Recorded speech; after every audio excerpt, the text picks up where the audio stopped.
हिमाचल में चुनाव प्रचार की मुहिम पूर्णतः बल पकड़ चुकी है।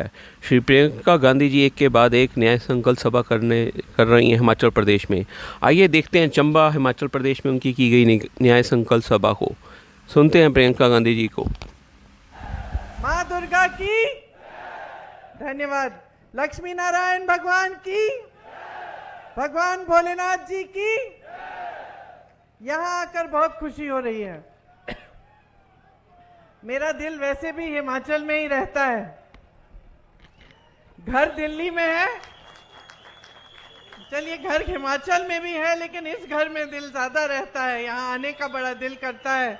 तो जब भी मैं हिमाचल आती हूँ तो मुझे बहुत खुशी होती है। हाँ, देखिए, आपका प्रदेश बहुत सुंदर प्रदेश है। आपका हुनर भी बहुत है, आप शिक्षित भी हैं, और हर तरह से आपके प्रदेश की ओर पूरा देश देखता है, क्योंकि यहाँ की जो सभ्यता है उसमें एक तरह से जो सादगी और जो ईमानदारी है वो शायद पूरे देश भर में सबसे ज्यादा है। और मैंने भी अपने अनुभव में ये देखा है कि आपके जो समाज की सभ्यता है, आपके रहन सहन के जो तरीके हैं वो बहुत सुंदर और शालीन है, और इससे पूरे देश को सीखना चाहिए।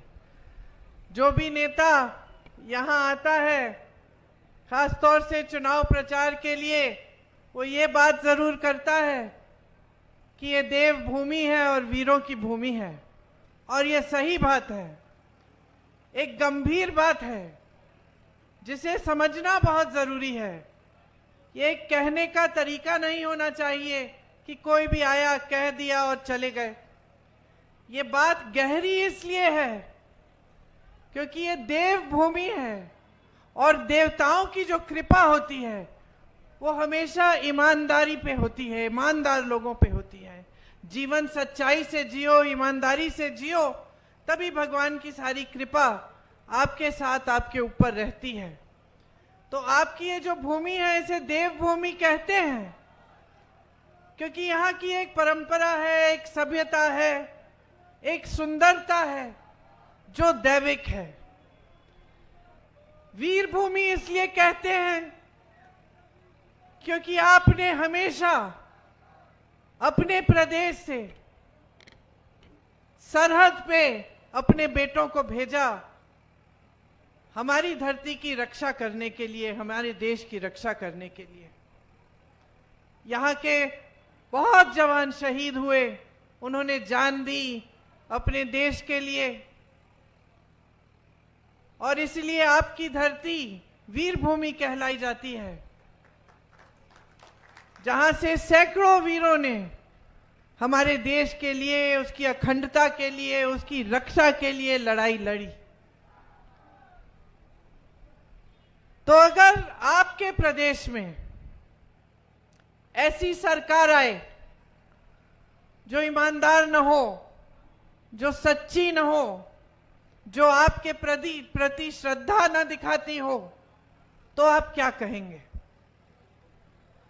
आज आम चुनाव है, आप लोकसभा के प्रत्याशी को चुनने जा रहे हैं, लेकिन साथ साथ हिमाचल प्रदेश में 6 बाई इलेक्शन भी हैं, जिस पर आपकी जो प्रदेश सरकार है उसका भविष्य निर्भर है। तो दोनों लोकसभा और जो बाई इलेक्शन है उनके संदर्भ में मैं आपसे बात करना चाहती हूं, क्योंकि जब आपने अपने प्रदेश की सरकार चुनी तो आपने बदलाव के लिए, एक नई तरह की राजनीति के लिए अपना मत डाला, अपना समर्थन दिया। अब मोदी जी यहां आकर देवभूमि की बात करते हैं, देवताओं के नाम पर आपसे वोट मांगते हैं, लेकिन मोदी जी ने आपकी चुनी हुई सरकार का क्या किया? उन्होंने पूरी ताकत डाली, धन बल की ताकत, कि ये सरकार गिर जाए। सरकार आपने चुनी थी, सरकार लोकतंत्र लोकतंत्र के जरिए आपने चुनी थी और मोदी जी ने पैसे दे देकर भ्रष्टाचार सबके सामने करके हिमाचल प्रदेश की सरकार को गिराने की कोशिश की। क्या ये ईमानदारी की बात है? क्या आप इसको सच्ची राजनीति कह सकते हैं? क्या आप कह सकते हैं कि जो प्रधानमंत्री इस तरह की साजिश आपके प्रदेश की सरकार के खिलाफ करे, वो प्रधानमंत्री आपको सर्वोपरि समझते हैं? क्या आप कह सकते हैं कि उस प्रधानमंत्री जी के दिल में आपके लिए श्रद्धा है, अगर आपकी चुनी हुई सरकार के खिलाफ इस तरह की भ्रष्ट साजिश कर सकते हैं? तो ये समझना बहुत जरूरी है भाइयों और बहनों कि भाजपा के जितने नेता हैं, प्रधानमंत्री जी से शुरू होकर जो यहां के प्रत्याशी हैं उन तक जितने भी नेता हैं, उनका सिर्फ और सिर्फ एक मकसद है। वो मकसद है कि किसी भी हालत में सत्ता को अपने हाथों में रखें, चाहे सरकारों को गिराना पड़े, चाहे भ्रष्टाचार करना पड़े, चाहे विधायकों को घूस खिलाना पड़े, चाहे आपको गुमराह करना पड़े, चाहे भगवान का नाम लेकर आपका ध्यान भटकाना पड़े, कुछ भी कर लेंगे सिर्फ सत्ता के नाम से। सिर्फ सत्ता ही चाहते हैं और किसी भी तरह से उस सत्ता को रखने का काम करेंगे। तो ये एक तरह की राजनीति है बहनों और भाइयों, और इसका नतीजा आपने देखा है। ये जो अग्निवीर की स्कीम है, ये इसी राजनीति का नतीजा है, क्योंकि इस राजनीति के लिए जो मोदी जी और भाजपा के लोग करते हैं, इसके लिए धन बल की बहुत जरूरत होती है भाइयों और बहनों। बगैर धन बल के ऐसी राजनीति नहीं चल सकती, क्योंकि धन बल से ही खरीदना है विधायकों को, धन बल से ही ये मीडिया वाले जितने भी टीवी के चैनल हैं इनको चलाना है। तो धन बल की जरूरत होती है, और ये धन बल आता कहां से है? बड़े बड़े खरबपतियों से आता है। और जितनी भी नीतियां बन रही हैं आज पिछले 10 सालों से इस देश में बनी हैं मोदी जी की सरकार में, वो सिर्फ बड़े बड़े खरबपतियों के लिए बनी है। इसीलिए अग्निवीर जैसी स्कीम आती है, जिसमें जो सेना में भर्ती होता है वो 4 सालों बाद वापस आ जाता है अपने घर और फिर से बेरोजगार बनता है, ताकि डिफेंस में भी बड़े बड़े खरबपतियों का हाथ हो। इसीलिए जब ओपीएस जैसी जो पुराना पेंशन है, जब ओपीएस की बात होती है तो मोदी जी की सरकार कहती है कि पैसे नहीं हैं, लेकिन जब बड़े बड़े खरबपतियों के कर्ज माफ करने होते हैं तो अचानक 16 लाख करोड़ रुपए जनता के पैसे जनता के बैंकों से, सरकारी बैंकों से उपलब्ध हो जाते हैं। लेकिन पुराने पेंशन के लिए कहते हैं कि पैसे नहीं है। ये भी उसी राजनीति का नतीजा है जो सिर्फ सत्ता के लिए चलती है और सिर्फ बड़े बड़े खरबपतियों के लिए चलती है। आज हिमाचल के सेब के किसानों का हाल देखिए। तमाम कोल्ड स्टोरेज बड़े बड़े खरबपतियों को दे रखे हैं। तो जहां जहां सेब उगता है और कोल्ड स्टोरेज की जरूरत होती है, तो सेब का दाम कौन तय करता है? अडानी जी तय करते हैं, बड़े बड़े खरबपति तय करते हैं।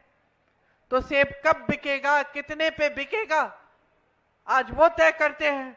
आपको अपनी उपज का सही दाम नहीं मिलेगा, क्योंकि बड़े बड़े खरबपतियों के लिए ये भी नीतियां बन रही हैं। तो देखा जाए तो जितनी भी इनकी नीतियां हैं वो सब सिर्फ बड़े बड़े खरबपतियों के लिए हैं। और जनता महंगाई से जूझ रही है, किसान जूझ रहा है, मिडिल क्लास जूझ रहा है। यहां तमाम शिक्षित नौजवान हैं, लेकिन पूरे देश भर में इतनी बेरोजगारी बढ़ गई है कि जितने भी शिक्षित हों, रोजगार मिलने का नामो निशान नहीं है। माता पिता चाहे जितने भी गरीब हों, जितने भी दूर दराज इलाके के हों, सब अपने बच्चों को आजकल शिक्षित करते हैं। सबसे पहला परिवार का मकसद यही होता है, बच्चा शिक्षित होगा, अच्छी नौकरी मिलेगी, अपने पैरों पे खड़ा हो जाएगा। लेकिन आज मोदी जी की देन है कि 10 सालों में जो बेरोजगारी बढ़ गई है वो 45 सालों में नहीं रही। 70 करोड़ नौजवान आज बेरोजगार हैं। 30 लाख सरकारी पद खाली पड़े हुए हैं। जिस तरफ आप देखिए उस तरफ इन्होंने संकट बढ़ा दी है, मुश्किलें बढ़ाई हैं, परेशानियां बढ़ाई हैं। हमने ओआरओपी की बात की, कांग्रेस इसे लाई, इन्होंने क्या किया? हम कहते थे 1 रैंक 1 पेंशन, ये कहते हैं 1 रैंक और तमाम अलग अलग पेंशन। आज अगर अग्निवीर शहीद हो जाते हैं तो उनको शहीदों का पेंशन भी नहीं मिलेगा। इन्होंने शहीदों में भी फर्क कर दिया है कि एक तरह का शहीद और एक दूसरे तरह का शहीद। ये कैसी बातें हैं भाई और बहनों? आपको समझना पड़ेगा कि किस तरह से ये सरकार चला रहे हैं। आज सेना में भर्ती होते हैं, चोट लग जाती है, उस वजह से डिसेबिलिटी हो जाती है, डिसेबिलिटी का पेंशन भी इन्होंने खत्म कर दिया है। तो अलग अलग पेंशन भी बना दिए हैं। हर तरफ आपकी मदद करने के बजाय, आपका समर्थन करने के बजाय, आपको मजबूत करने के बजाय आपको कमजोर किया जा रहा है। मोदी जी यहां आते हैं, मानिए कि पर्यटक की तरह भ्रमण करने आ रहे हैं, अपना कैमरा निकालते हैं और कैमरे से मोदी जी फोटो खींच रहे हैं और मोदी जी की कोई और फोटो खींच के पूरा वायरल कर रहे हैं कि देखिए मोदी जी पहाड़ पे खड़े होकर कैमरे से फोटो खींच रहे हैं। आपको मालूम है उन्होंने अपना पोस्ट डाला कैमरे से फोटो खींचते हुए, पीछे गाना क्या बज रहा था उन्हीं के पोस्ट में? किसने सुना? चंबा कितनी दूर। बिल्कुल सही गाना था, क्योंकि मोदी जी कट गए हैं पूरी जनता से और चंबा की जनता से तो पूरी तरह से कटे हुए हैं। उन्हें आपके संघर्षों के बारे में कुछ नहीं मालूम। आप कैसे जीते हैं, कैसे महंगाई का सामना करते हैं, कैसे बेरोजगारी का सामना करते हैं, उन्हें कुछ नहीं मालूम। आपके क्या हुनर है उन्हें यह भी नहीं मालूम। और आज जो परिस्थितियां उन्होंने देश में बनाई हैं, तो भाइयों और बहनों कोई बताएगा भी नहीं उन्हें। सब डरते हैं, उनके अधिकारी उनसे, उनके साथी डरते हैं, उनके मंत्री डरते हैं। जनता के बीच तो वो आते ही नहीं, कभी किसी किसान से नहीं पूछते कि आपकी क्या हालात हैं, कैसे जी रहे हो। कभी आकर किसी आपदा में भी एक बार पूछते नहीं हैं। यहाँ कितनी बड़ी आपदा हुई, मोदी जी कहते हैं कि ये उनका परिवार है, हिमाचल उनका दूसरा घर है। आए क्या आपदा के समय? एक बार आपको मुंह नहीं दिखाया। आपदा के समय आने की बात छोड़िए, एक पैसा राशि, एक पैसा नहीं भेजा इन्होंने केंद्र से। इतनी भी राशि नहीं भेजी कि जहां जहां आपदा हुई थी वहां मदद हो जाए।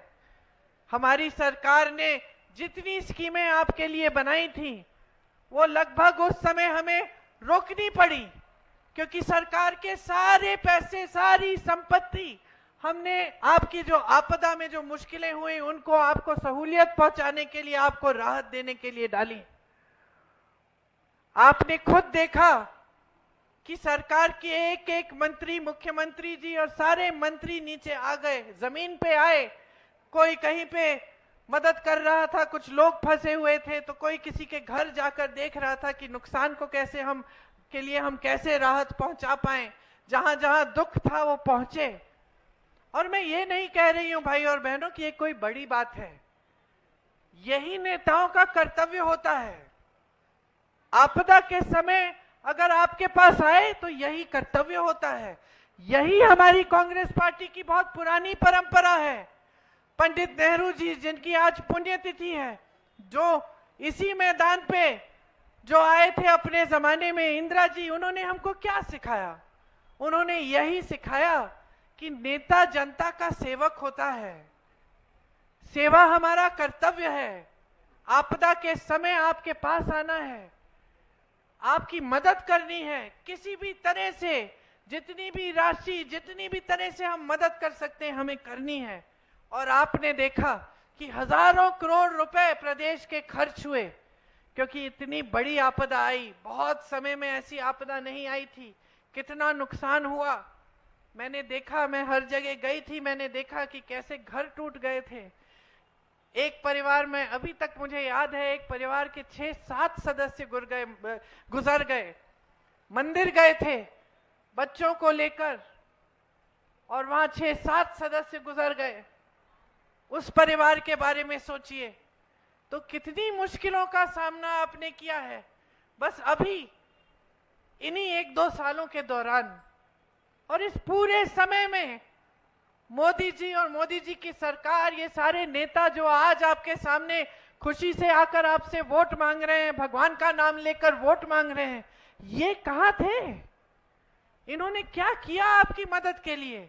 अपना कर्तव्य तक नहीं निभाया, उल्टा जो राशि आनी थी वो रोक दी। आज अगर हमारी प्रदेश सरकार जो गारंटी हमने आपको दी थी उसको पूरा करने का काम कर रही है तो ये एक बहुत बड़ी बात है, क्योंकि इससे पहले जो आपदा आई थी उससे बहुत बोझ पड़ा है हिमाचल की अर्थव्यवस्था पे। तो आप सोचिए भाइयों और बहनों कि इनकी नीयत क्या है, भाजपा के नेताओं की नीयत क्या है? क्या ये साफ नीयत है कि आप मुश्किलों में हैं, इतनी बड़ी आपदा आती है, इतना बड़ा संकट झेल रहे हैं, साल लगेंगे शायद सारी सड़कों की मरम्मत को करने में, जो जो टूटा उसको ठीक करने में, और जो गुजर गए उनके बारे में तो जीवन भर उनके परिवार के लोग उन्हें याद करेंगे और वो दुख झेलेंगे। लेकिन भाजपा के नेता, भाजपा की सरकार ने आपको नकारा और सिर्फ राजनीति की वजह से नकारा, सिर्फ इस वजह से नकारा कि आपने कांग्रेस की सरकार चुनी थी और उसके बाद उस सरकार को गिराने का काम भी किया, कोशिश बहुत की। ये तो हमारी सरकार एकजुट रही और हमारे विधायक एकजुट रहे काफी हद तक, इसलिए हमारी सरकार बच गई। लेकिन इनकी बस चलती तो आपकी चुनी हुई सरकार, वही मंत्री जिन्होंने आपदा में आपका साथ दिया, वही लोग चले जाते और एक नई सरकार लाते और सिर्फ सत्ता के लिए राज करते, आपका सिर्फ फायदा उठाते हैं, आपके सामने आकर आपको तरह तरह के झूठ सुनाते हैं। आनंद शर्मा जी बोल रहे थे इनके वादों के बारे में, कौन सा वादा इन्होंने पूरा किया? जितने वादे किए सारे वादे तोड़े हैं। इनकी बातें न गहरी हैं और न आप इन पे भरोसा कर सकते हैं, हल्की बातें हैं। आजकल आप खुद देख रहे हैं कि मोदी जी किस तरह की बातें कर रहे हैं, देश भर में जाकर कह रहे हैं कि कांग्रेस पार्टी के नेता आपकी भैंस चुरा लेंगे, आपके मंगलसूत्र चुरा लेंगे। कैसी बातें हैं ये?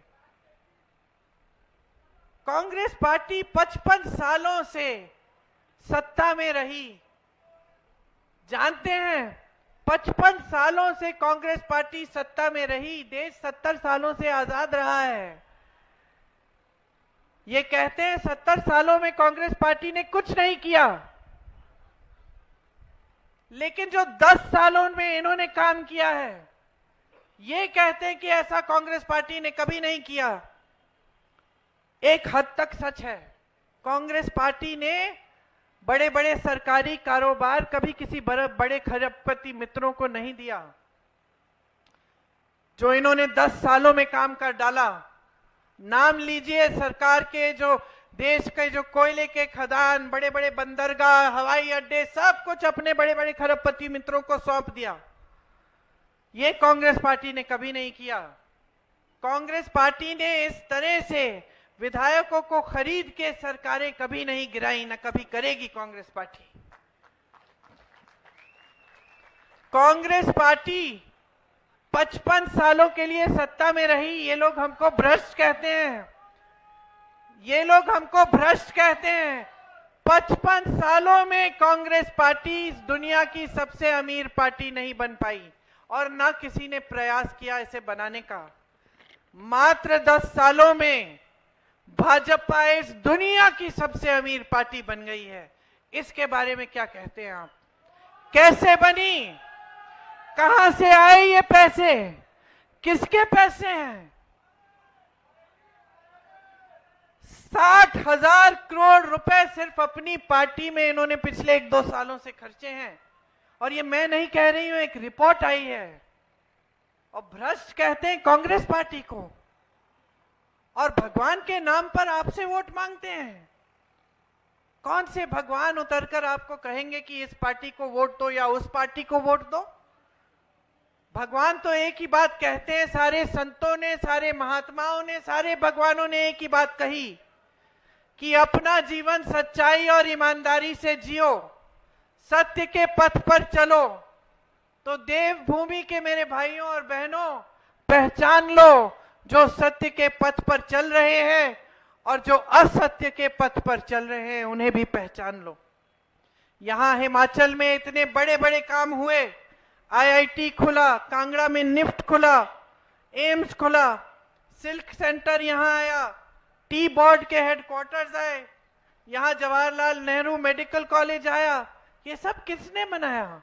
ये 70 सालों में देश भर में IIT, IIM, ISRO, DRDO, Bhakra Nangal dam, आप नाम लीजिए, बड़ी बड़ी संस्थाएं किसने बनवाई? कांग्रेस पार्टी ने बनवाई। भाजपा के नेता आके एक बार एक संस्था का नाम ले लें जो उन्होंने बनाई। नड्डा जी आए थे, उन्होंने कहा कि जो मेडिकल कॉलेज है जवाहरलाल नेहरू जी के नाम, वो उन्होंने बनवाया है। बताइए, सुबह से शाम तक तो इनके सारे नेता पंडित नेहरू को गाली देते रहते हैं। मेडिकल कॉलेज बनाया कांग्रेस पार्टी में ने, और ये कह रहे हैं, श्रेय लेना चाहते हैं, कह रहे हैं कि इन्होंने बनाया, क्योंकि इनके नाम एक चीज नहीं है। एक आईआईटी, एक एम्स, एक बड़ी सड़क, एक बड़ी संस्था, एक चीज नहीं आपको कहने के लिए। सिर्फ ये कह सकते हैं कि हाँ, जो भी कांग्रेस ने बनाया था हमने अपने बड़े बड़े खरबपति दोस्तों को दे दिया। आपके सामने चुनाव के समय आते हैं तो आपके काम की बात तक नहीं करते। बेरोजगारी शब्द आप उनके मुंह से निकलते हुए कभी नहीं सुनेंगे, महंगाई शब्द कभी नहीं सुनेंगे। कांग्रेस पार्टी इस बार देश भर में कुछ स्कीम लागू करना चाहती है।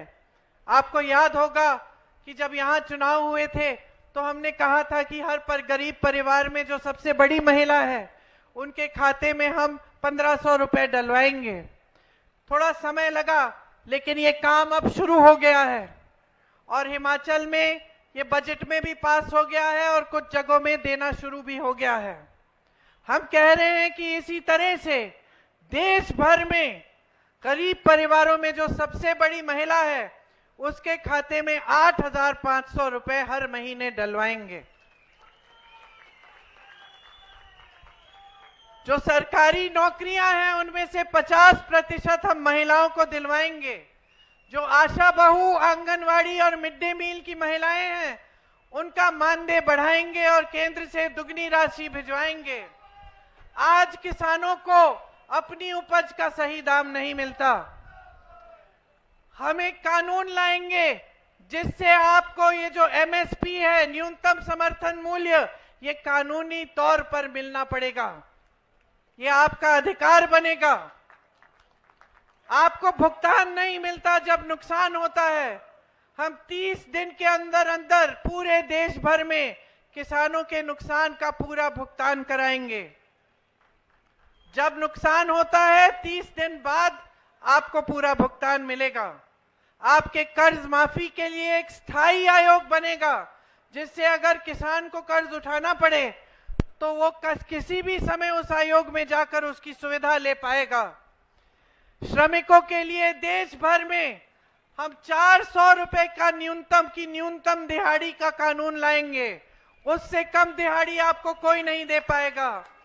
जिस तरह से हमने गांव में मनरेगा का काम किया और उसे बहुत मजबूत बनाया था, लेकिन मोदी जी के राज में वो कमजोर हुआ है, मनरेगा के पैसे नहीं मिलते।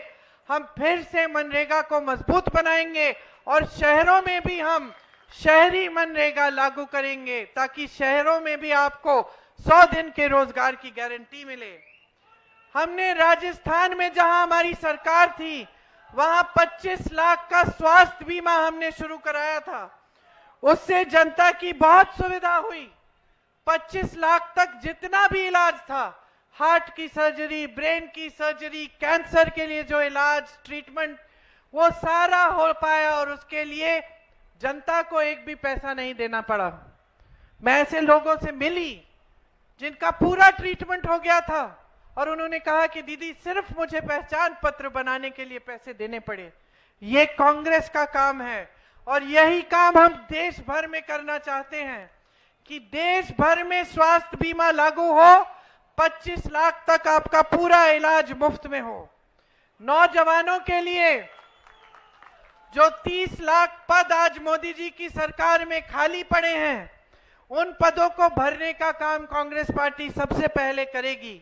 और जो स्नातक पास बच्चे हैं उनके लिए एक अप्रेंटिसशिप का प्रोग्राम लाएंगे ताकि स्नातक पास होते ही आपके हुनर को बढ़ाने के लिए आपको एक नौकरी मिलेगी, जिससे आपको 1 लाख रुपए सालाना मिलेंगे जब तक आपकी स्थायी नौकरी नहीं होती।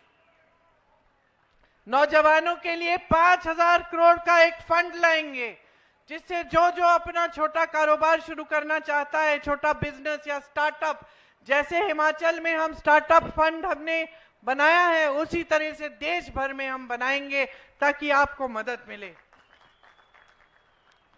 आप शिक्षा के लिए अगर लोन लेते हैं, कर्ज उठाते हैं, तो शिक्षा के लिए जो भी कर्ज उठाएगा वो सारा कर्ज माफ होगा।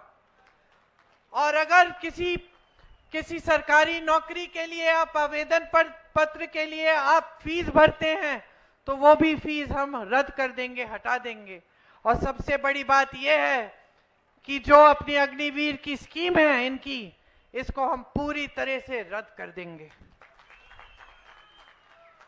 तो देखिए, आपने एक बहुत बड़ा निर्णय लिया प्रदेश सरकार के बनाने के समय। आपने निर्णय लिया कि आप एक सही, सच्ची और ईमानदारी राजनीति लाएंगे अपने प्रदेश में।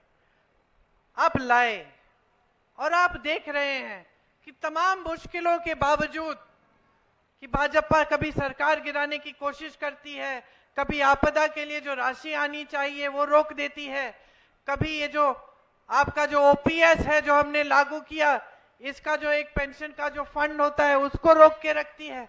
लेकिन तमाम मुश्किलों के बावजूद हमारी सरकार दिन रात आपके लिए काम कर रही है और ईमानदारी से कर रही है। ये निर्णय आपने लिया, ये आपकी जागरूकता का नतीजा है कि आज प्रदेश में एक अच्छी ईमानदार सरकार चल रही है।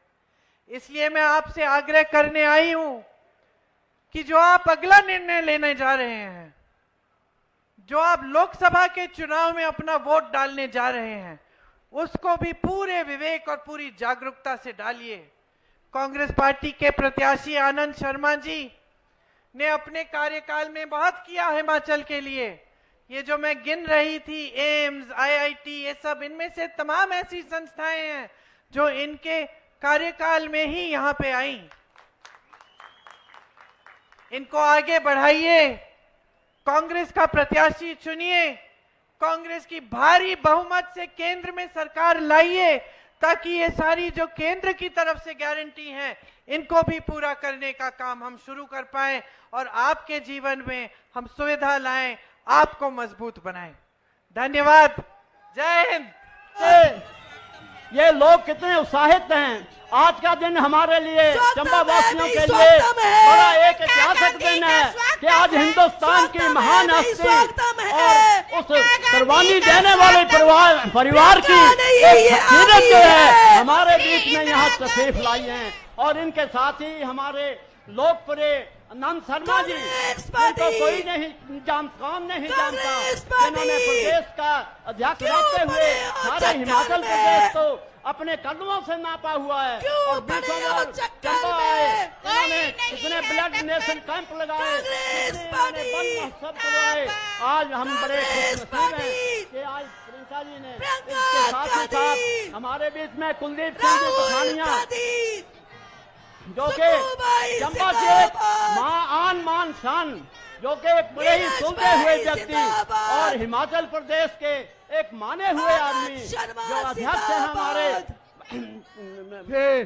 और इसी ऐतिहासिक चुगान के अंदर जो है उन्होंने एक मीटिंग की थी और उसके बाद 1982 में श्रीमती इंदिरा गांधी जी जो हैं वो इस चंबा के ऐतिहासिक चौगान में जो हैं वो आई थी और एक मीटिंग जो है मेरे पिताजी की इलेक्शनरिंग के लिए आए थे और उसके बाद 1985 में आदरणीय राजीव गांधी जी जो हैं चंबा आए और इसी ऐतिहासिक चौगान के अंदर जो है उन्होंने एक भारी जन समूह को जो है संबोधित किया 1985 की इलेक्शन में। और 2017 में आदरणीय राहुल गांधी जी चंबा आए थे और इसी ऐतिहासिक चौगान के अंदर जो है उन्होंने मेरी इलेक्शन के लिए जो है यहाँ एक पब्लिक मीटिंग को जो है संबोधित किया था। और आज मुझे बहुत खुशी है कि पहली बार श्रीमती प्रियंका गांधी जी चंबा के इस ऐतिहासिक चौगान में आई हैं और इस भारी जन समूह को जो है आप संबोधित करेंगी। एक बार फिर से मैं बोलूंगा, श्रीमती प्रियंका चौगान में उपस्थित हैं और मैं अपनी ओर से और समस्त चंबा की जनता की ओर से और विशेषकर आपकी ओर से माननीय श्रीमती प्रियंका गांधी जी का यहां पधारने पर हार्दिक अभिनंदन और स्वागत करता हूं। इतनी तेज धूप के बाद इतनी भारी संख्या में आपकी उपस्थिति ये इस बात को दर्शाती है और मैं इस मंच के माध्यम से ये कहना चाहूंगा आदरणीय प्रियंका जी को कि आपने जो कैंडिडेट के रूप में श्री आनंद शर्मा जी को यहां से प्रत्याशी बनाया है, यद्यपि समय कम था हमारे पास और उस कम समय में कांग्रेस पार्टी के सभी साथियों ने, संगठन के सभी साथियों ने, नेताओं ने, परिस्थिति ये है श्रीमती प्रियंका जी कि हम कांगड़ा चंबा लोकसभा से श्री आनंद शर्मा को एमपी बनाकर हम लोकसभा में भेज रहे हैं। और जो साथी मेरे साथ मुत्फिक हैं वो दोनों हाथ खड़ा करके इस बात का समर्थन करें। ये आप देख सकते हैं आनंद शर्मा, जैसा मैंने कहा, देश की राजनीति में एक वरिष्ठ नेताओं में से एक हैं। हमें एक ऐसा सांसद चाहिए जो हमारे विषयों को, मुद्दों को संसद के माध्यम से जो है वहां लोकसभा में रख सके और लोकसभा के माध्यम से उन तमाम विषयों को जो हमारी जरूरतें हैं, मुश्किलातें हैं, उनको मंजूर करवा सके। मैं ये कहना चाहूंगा, पिछले 10 वर्षों से जब से देश में भारतीय जनता पार्टी की सरकार है, मैडम, ये हमारा जिला जो है आकांक्षी जिला है, यानी एस्पिरेशनल डिस्ट्रिक्ट है, जहां विकास की बहुत सारी संभावनाएं हैं। पर आप हैरान होंगे सुनकर कि केंद्र सरकार के द्वारा पिछले 10 वर्षों में हमारे इस पिछड़ेपन को दूर करने के लिए मात्र 32 करोड़ रुपया जो है दिया गया है। यद्यपि अगर आदरणीय प्रधानमंत्री जी की चुनाव क्षेत्र को हम देखें या हमारे जो अमित शाह उनके चुनाव क्षेत्र को देखें तो 5-5, 6-6 हजार करोड़ रुपए है उन्होंने अपने चुनाव क्षेत्रों में, अपने चुनाव क्षेत्रों के विकास के लिए खर्च किया है। इसीलिए एक जन आक्रोश जो है चंबा जिला और कांगड़ा जिला की जनता में है और इस बार बदलाव जो है निश्चित है, ऐसा मैं इस मंच के माध्यम से कह सकता हूं। आप जानते हैं अभी हिमाचल सरकार को भी षड्यंत्र के माध्यम से गिराने का प्रयास हुआ और हमने जो ये ऑपरेशन लोटस के नाम से जो सरकारों को गिराने की, चुनी हुई सरकारों को गिराने की जो साजिशें थी, उन साजिशों को हिमाचल प्रदेश पहला राज्य है जिसने नाकामयाब किया है। सरकार स्थिर है, टिकाऊ है और पूरे 5 वर्ष का कार्यकाल पूरा करेगी। हमारी सरकार ने पिछले 15 महीनों के अरसे में सामाजिक सुरक्षा के कार्यक्रमों में यहां हिमाचल वासियों को, जब यहां भारी बाढ़ आई, सबकी इमदाद की है और एक विशेष राहत पैकेज के माध्यम से सभी की इमदाद करने का प्रयास किया है। जो आप जानते हैं, समय समय पर इन बातों का उल्लेख मैंने किया है। और आज हिमाचल सरकार ने कानून के माध्यम से, जैसे मनरेगा के कानून के माध्यम से हमने रोजगार जो है सुनिश्चित करने की बात जो है यूपीए सरकार में की थी, उसी प्रकार से सुखविंदर सिंह सुक्खू सरकार ने यह सुख आश्रय योजना के माध्यम से, कानून के माध्यम से उन 4000 बच्चों को माता पिता का रूप दिया है। सरकार ने उन बच्चों को अडॉप्ट किया है। अब उससे भी आगे जाकर जो हैं, जो विधवाएं हैं, उनकी जो बेटियां हैं, उनको भी इसमें शामिल किया है। भारी आपदा आई, हिमाचल प्रदेश की केंद्र सरकार के द्वारा इमदाद नहीं हुई और अब जितने भी बयान केंद्र सरकार के नेताओं के आते हैं, उसमें स्पष्ट ये साबित हो रहा है कि उस आपदा की घड़ी में अगर हिमाचल के वासियों की किसी ने इमदाद की है तो वो हिमाचल सरकार, सुखविंदर सिंह सुक्खू सरकार है, जिसने 4500 करोड़ रुपया देकर प्रति जो इफेक्टेड फैमिली थी उसको 7 लाख, पार्शियल डैमेज में 3.5 लाख रुपए देकर इमदाद करने का प्रयास किया है। मैं अधिक समय आपके बीच में नहीं रहना चाहूंगा। मैं मैडम आपको इस मंच के माध्यम से यहां से मैं ये कहना चाहूंगा, यद्यपि हमने जो है देर से शुरुआत की, आज जिस गति से कांग्रेस पार्टी आगे बढ़ी है, निश्चित तौर पर आनंद शर्मा जो है यहां से विजयश्री को प्राप्त होंगे और लोकसभा में जाकर आप जो है इंडिया गठबंधन। तो भाइयों बहनों, नौजवान साथियों, चुनाव के अब कुछ दिन बचे हैं। मैं और मेरे साथी, आपके विधायक आपके बीच में कई बार आए, अपनी बात आपके माध्यम से पूरे चंबा की, कांगड़ा की जनता तक पहुंचाने के लिए। इस चुनाव का एक विशेष महत्व है। ये देश का सबसे बड़ा चुनाव है, भारत की पार्लियामेंट का, दुनिया का सबसे बड़ा चुनाव है, क्योंकि हिंदुस्तान सबसे बड़ा लोकतंत्र है। अगर आप अमेरिका और यूरोप की आबादी जोड़ लें, उससे 20 करोड़ ज्यादा भारत का मतदाता है। 100 करोड़ लोग वोट डालेंगे। करोड़ों वो हैं जो पहली बार के मतदाता हैं, जो आज से 10 साल पहले जब ये नए भारत वाले आए थे, अच्छे दिन लाने का वायदा करके, 2 करोड़ रोजगार का वायदा लाके, महंगाई खत्म करने का, तो मां बाप ने थोड़ा विश्वास कर लिया था कि बच्चों का भविष्य सुरक्षित होगा। आज वही 8 साल के हमारे बेटे बेटी उनके 18 साल की उम्र के हो गए हैं और मत डालेंगे, पर माता पिता चिंतित हैं उनके भविष्य के बारे में। इसलिए आपका मत ये तय करेगा कि आप किस तरह से आने वाले समय को देखते हैं। 5 साल के हिंदुस्तान को कौन सी रूपरेखा बनेगी, कौन सी नीति जो इस देश को आगे लेके जाएगी। हमारी युवा पीढ़ी को अवसर मिलेंगे, देश सुरक्षित होगा, समाज में हमारी महिलाओं को सम्मान मिलेगा और आपका और मेरा देश आगे बढ़ता रहेगा। 2 ही विचारधाराएं सामने हैं।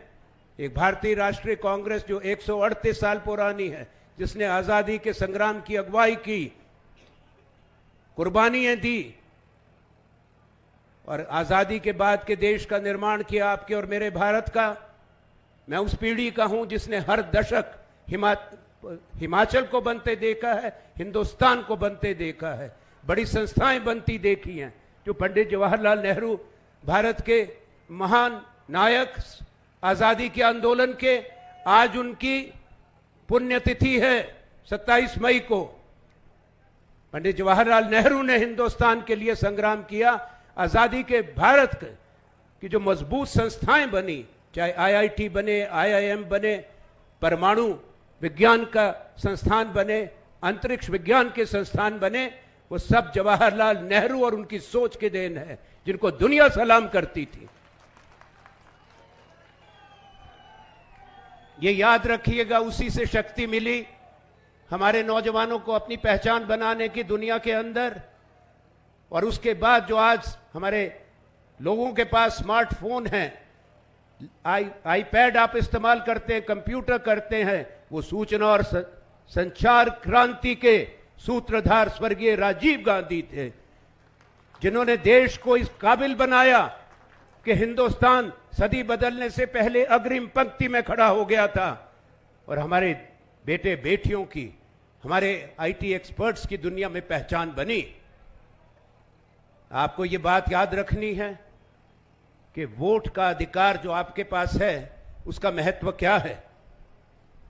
ये अधिकार आपको बराबरी देता है, हिंदुस्तान के लोगों को वही बराबरी जो संविधान देता है। ये वायदा किया गया था आजादी के संग्राम में कि आजाद भारतवर्ष में लोकतंत्र कायम होगा, संविधान सबको बराबरी का हक देगा। हम बहुधर्मी बहुभाषी देश हैं, 30 सूबे हैं भारत में, हर राज्य की अलग पहचान है, हमारी 18 भाषाएं संविधान मानता है, हर भाषा का एक इतिहास है, साहित्य है। ये देश आम सहमति से चला है। कांग्रेस की पहचान भारत की इस विविधता से है और इस अनेकता में एकता हिंदुस्तान की शक्ति है। आज जो दूसरा दल है भारतीय जनता पार्टी, जाहिर है उनकी और हमारी सोच में फर्क है, पर वो समावेशी नहीं है। वो लकीरें खींच रहे हैं राज्य के अंदर, राज्यों के बीच में, क्षेत्रवाद और भाषा के नाम पे उत्तर और दक्षिण के बीच में। इससे आपका और हमारा भारत कमजोर होगा। इसको स्वीकार नहीं किया जा सकता, इसको रोकना जरूरी हो गया है। जिस संविधान का मैंने जिक्र दिया, जो आपको बराबरी का दर्जा देता है, सब किसी का एक वोट है, चाहे वो हिमाचल का है या बंगाल का है, पुरुष है महिला है, अमीर है गरीब है, आपकी वोट तय करेगी भविष्य को। और ये संविधान जो आपको हक देता है, वो हक तब तक सुरक्षित है जब तक भारत का संविधान कायम है। आज कुछ इरादा अलग लगता है केंद्र में सत्ताधारी दल का, उनका इरादा संविधान को बदलने का है। आप सोचिए जरा, चुनाव आयोग ने चुनाव की घोषणा नहीं की थी, एक कैंडिडेट ने पर्चा नहीं भरा था, पार्टियों ने सूचियां नहीं निकाली थी कौन उम्मीदवार कहां से होगा, पर क्या कहा गया देश के बीजेपी के नेतृत्व के द्वारा, प्रधानमंत्री जी, गृह मंत्री द्वारा, अब की बार 400 पार। ये क्या बात है ये 400 पार की? ये अहंकार बोल रहा है, ये जनादेश और संविधान का अपमान है, मतदाता का अपमान है। वोट डला नहीं तो कह दिया, और अब पीछे आए थे। नहीं, एक मिनट, नहीं, सुनिए। अच्छा,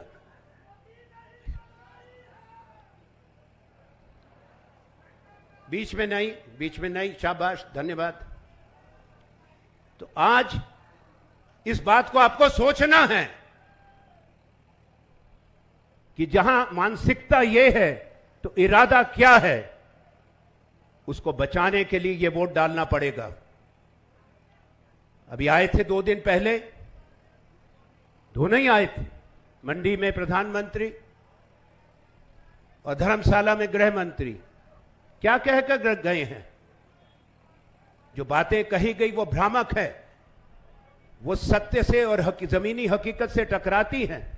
वो शायद अलग दुनिया में विचरण करते हैं, सोचते हैं कि जो हमने कहा था सब पूरा कर दिया, या लोगों को समझ नहीं आ रहा। एक नई रिवायत बन गई है, आई बार आओ, वायदा कर दो, अगली बार आओ दूसरा, तीसरी बार आओ फिर एक नया। लोगों को एक बार ठगा जा सकता है, 2 बार ठगा जा सकता है, सब लोगों को सब तक नहीं ठगा जा सकता। ये याद रखें। आप समझ चुके हैं असलियत, वो 20 करोड़ रोजगार की असलियत आप समझ चुके हैं। महंगाई आपके सामने है। देश मजबूत नहीं हो रहा, देश अंदरूनी रूप से कमजोर किया जा रहा है।